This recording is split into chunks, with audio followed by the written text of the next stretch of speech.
I taught my sister's kids, not baby words, because she refused to pay me for babysitting. Last weekend, my sister Amanda, who is 34, asked me to babysit her 2 kids, Mia, who is 5, and Jack, who is 3. Amanda needed someone to watch them while she and her husband attended a wedding. She promised to pay me $150 for the full day. For context, I'm 29, and while I love my niece and nephew, babysitting is not something I jump at the chance to do, especially for an entire day. But I agreed because I could really use the extra cash. The holidays are coming up, and every little bit helps.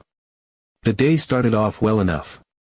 Mia and Jack are energetic, but they're good kids overall. I took them to the park in the morning, which they loved. Mia spent most of her time on the swings, while Jack ran around chasing birds and laughing his little head off. Afterward, we went back to my place, where I made them sandwiches for lunch and set up an arts and crafts activity to keep them entertained. It was a long day, but I kept things under control, even when Jack had a mini meltdown because his glitter glue wasn't working the way he wanted it to. By the time Amanda and her husband returned that evening, I was exhausted but proud of myself for keeping the kids happy and occupied all day. When Amanda walked in, she looked at the kids, thanked me briefly, and handed me a $20 bill. At first, I thought it was a joke. I even laughed a little, waiting for her to pull out the rest of the money. But she just smiled and said, "This is what I can give you for today. I hope you understand." I stood there in stunned silence, trying to process what she had just said. $20. After she had promised me $150. I finally managed to say, "Amanda, this isn't even close to what you promised." We agreed on $150. Amanda sighed and gave me this patronizing look. "Michelle, you're family. Family helps each other out without expecting a paycheck. I thought you'd understand that." At that point, I was livid. Babysitting 2 small children for an entire day is no small task, and I had gone above and beyond to make sure Mia and Jack had a great time. But I didn't want to argue in front of the kids, so I just took the $20, forced a tight smile, and left. The entire drive home, I kept replaying the conversation in my head, getting angrier by the minute. I felt disrespected and taken advantage of. Amanda had promised me a specific amount and then had the audacity to guilt-trip me into accepting less because we're family. That night, as I stewed over the situation, I decided that if Amanda was going to treat me like this, I was going to teach her a lesson.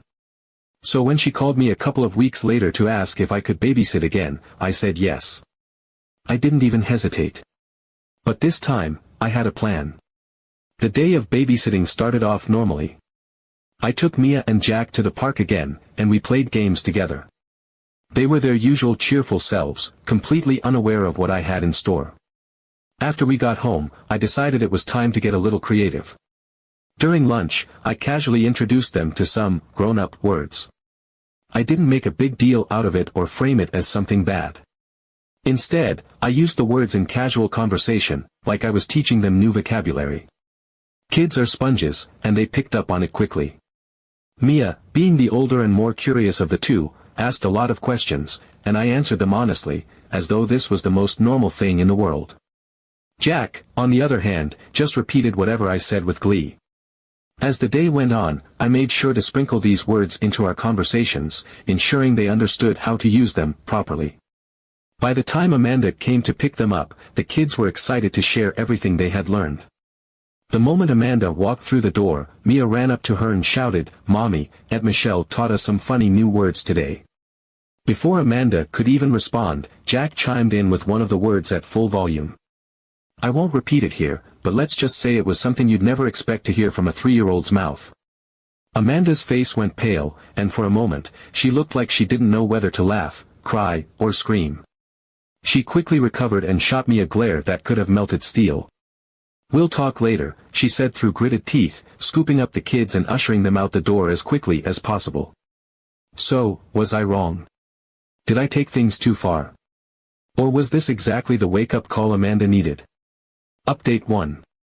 The next morning, I woke up to the relentless sound of my phone vibrating against the nightstand. I groggily reached over, my eyes barely open, and squinted at the screen. Amanda's name flashed across it, and I felt a familiar pang of irritation in my chest.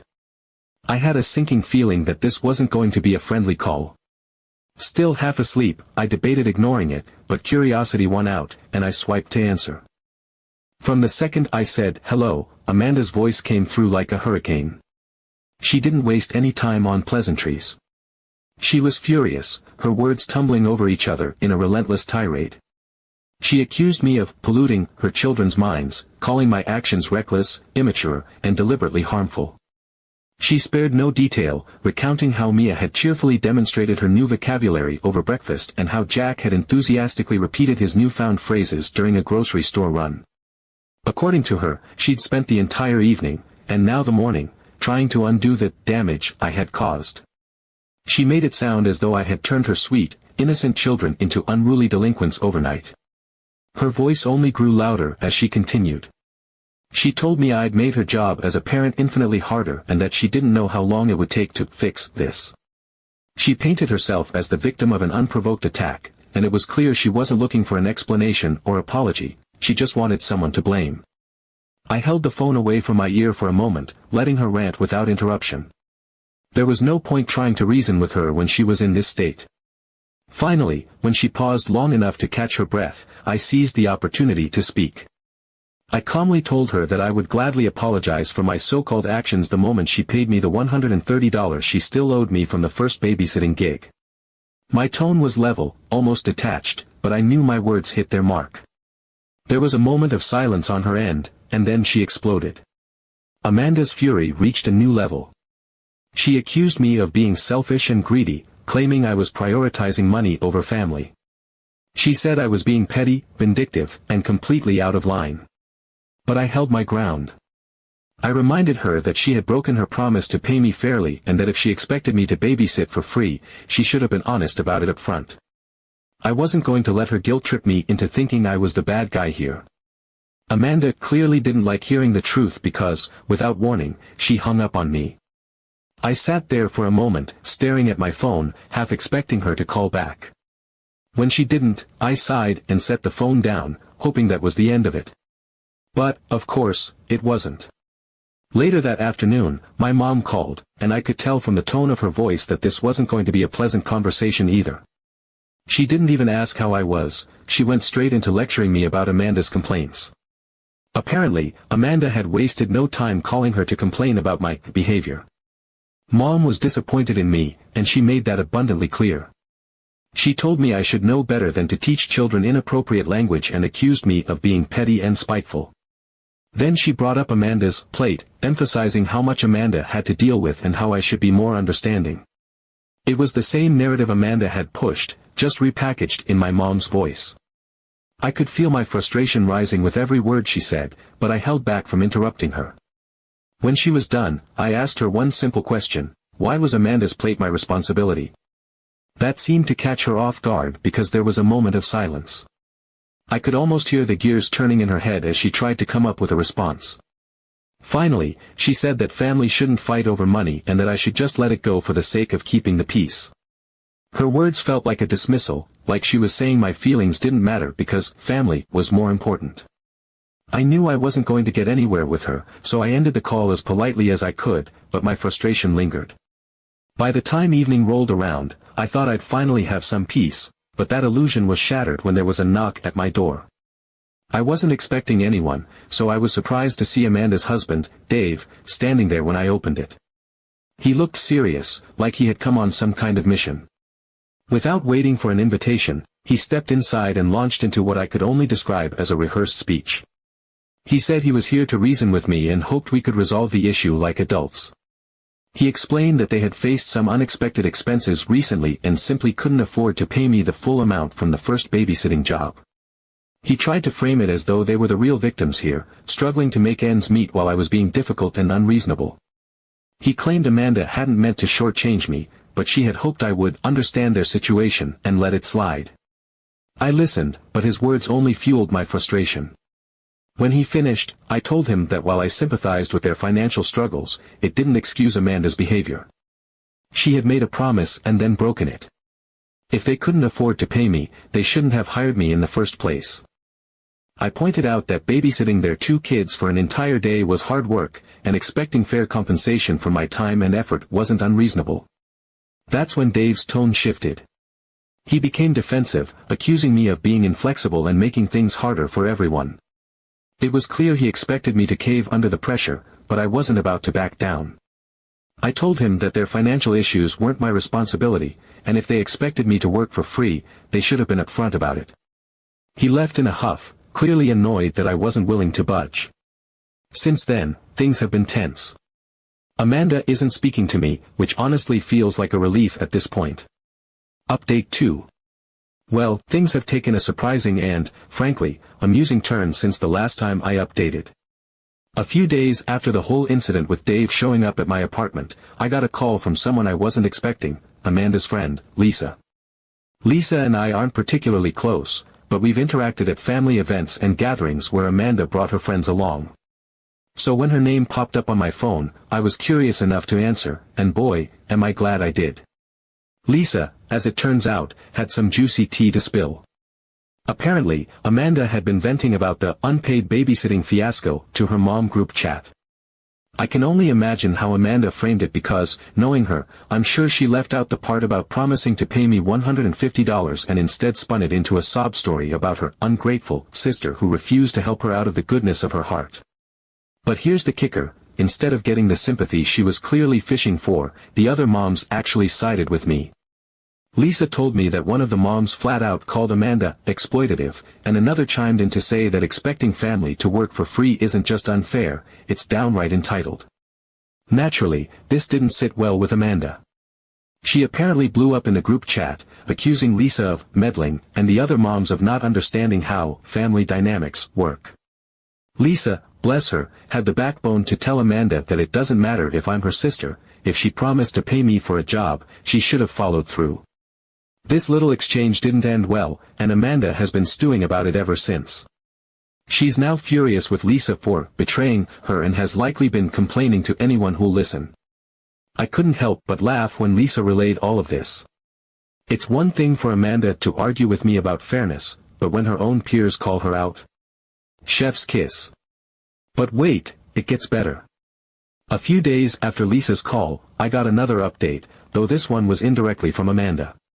Apparently, Mia and Jack have been enthusiastically showing off their new vocabulary at daycare.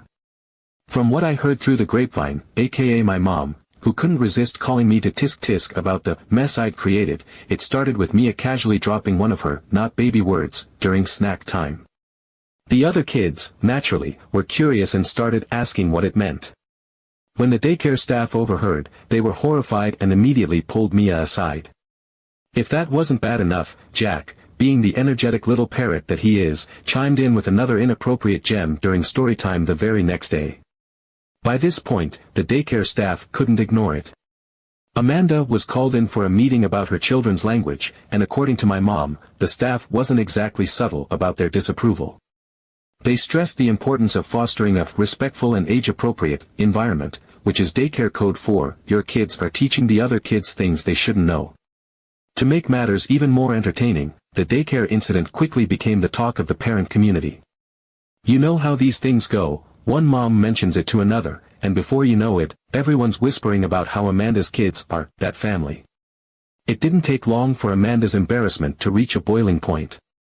True to form, she texted me, absolutely livid, blaming me for what she called the humiliation she had to endure. According to her, the daycare staff and other parents now see her as a bad mom, and it's all my fault.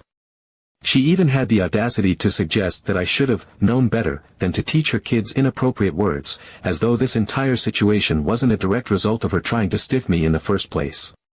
I didn't waste much time crafting a response. I simply reminded her, in no uncertain terms, that none of this would have happened if she just paid me what she owed in the first place. Predictably, she didn't take that well. She accused me of being cold-hearted and vindictive, and then proceeded to lecture me on how my actions have consequences. Oh, the irony. What Amanda doesn't seem to grasp is that I didn't set out to ruin her reputation or make her life harder. I simply decided that if she wasn't going to value my time and effort, I wasn't going to go out of my way to ensure her kids had a squeaky clean experience. The fallout from that decision? That's on her. If she had just handed me the agreed-upon $150 at the end of the first babysitting job, this entire chain of events wouldn't exist. But no, she decided to treat me like a doormat, and now she's dealing with the consequences. Update 3. Here's where the story takes an unexpected turn. Last night, while I was minding my own business and trying to relax, there was a knock at my door. Given everything that's happened recently, my immediate thought was, oh great, what now? I wasn't expecting anyone, so I peeked through the peephole and, to my surprise, saw Amanda standing there. She looked annoyed, but not in her usual performative way. This was different. She looked like she'd been simmering in frustration all day and had finally hit her breaking point. I opened the door, and before I could say a word, Amanda thrust an envelope into my hand. Her expression was a mix of anger and resignation, and she practically spat out, "Here. Now stop messing with my kids." I opened the envelope and saw $130 in cash, the exact amount she still owed me from the first babysitting gig. For a moment, I just stared at the money, almost in disbelief that she was finally doing what she should have done weeks ago. I looked up at her and calmly said, "This could have been avoided if you just kept your word in the first place." Amanda's face twisted into a scowl, but she didn't respond. She turned on her heel and walked away without another word, leaving me standing in my doorway, holding the money that had caused so much unnecessary drama. I couldn't help but feel a mix of vindication and amusement. She had finally caved, not because she wanted to make things right, but because she was desperate to regain control of a situation that had spiraled far beyond her expectations. But the real kicker came the next day. I was lounging on my couch when my phone buzzed with a call. I glanced at the screen and saw Mia's name. Amanda had given her a kid-friendly smartwatch with a calling feature, and Mia occasionally used it to call me when she wanted to tell me about her day or ask random questions. I answered, expecting her usual cheerful chatter, but what came out of her mouth had me laughing so hard I nearly dropped my phone. Mia, in her sweet, innocent voice, said, "Aunt Michelle, Mommy said you're annoying, but I think she's being hypocritical." I was speechless for a moment before I burst out laughing. The sheer audacity of this 5-year-old calling her mom out with a word I'd apparently introduced her to was too much. It wasn't just what she said, it was the tone, the delivery, the absolute conviction behind it. Mia clearly didn't fully understand the weight of the word hypocritical, but she'd used it correctly, and that made it even funnier. I managed to compose myself long enough to ask her why she thought her mom was being hypocritical. Mia explained, in her roundabout, 5-year-old way, that Amanda had been telling her not to use grown-up words, but Amanda herself had been saying not nice words about me. Apparently, Amanda had been muttering under her breath about how I was annoying and difficult, and Mia, being the observant little sponge that she is, had picked up on it. Mia's logic was simple: if Mommy could say not nice words, then why couldn't she? After the call, I sat there, still chuckling, and thought about how much Amanda must be regretting this entire ordeal. Not only had she been publicly called out by her mom group and embarrassed at daycare, but now her own kids were armed with just enough vocabulary and context to challenge her authority in the most hilariously awkward ways. The irony was delicious, and I couldn't help but feel a sense of poetic justice. Later that day, I got a text from Amanda, though it was surprisingly short and to the point. She informed me that I was officially banned from babysitting Mia and Jack. She didn't elaborate, but it didn't take a genius to figure out why. She probably realized that every interaction I had with her kids was a potential risk for further damage to her carefully curated parenting image. Honestly, the ban was fine by me. Babysitting those two had already caused more drama than it was worth, and I wasn't exactly eager to put myself in a position where Amanda could exploit me again. But here's the funny thing, even though I'm no longer babysitting, the ripple effects of my previous interactions with Mia and Jack are still very much in play. From what I've heard through family gossip, Amanda is struggling to undo the lessons her kids have learned. Mia, in particular, has taken a liking to calling people out whenever she senses any kind of inconsistency or unfairness. Amanda can't even get through a simple disagreement without Mia chiming in with a pointed observation or, on occasion, a perfectly timed, grown-up word. Jack, meanwhile, has become the unfiltered echo, repeating whatever he hears, whether it's from me, Mia, or Amanda herself. The daycare situation hasn't improved much either. Amanda had to send an email apologizing to the other parents after Mia dropped yet another inappropriate word during circle time. Apparently, the other kids thought it was hilarious, and now there's a small subset of toddlers who've started experimenting with their vocabulary at home. Amanda has been mortified, but she hasn't dared to mention it to me again after our last exchange. The way I see it, this whole situation could have been avoided if Amanda had simply honored her original agreement. Instead, she tried to guilt-trip me, shortchange me, and paint me as the bad guy when I stood up for myself. And now, she's reaping the consequences of her actions in the form of two adorably precocious kids who know just enough to make her life a little more complicated. At the end of the day, I don't regret how things played out. Sure, it's caused some tension within the family, and Amanda probably won't be inviting me over for dinner anytime soon, but I've made peace with that. The lesson here is clear: don't mess with your babysitter, especially if your babysitter is your sibling and knows how to get even in the most creative ways possible.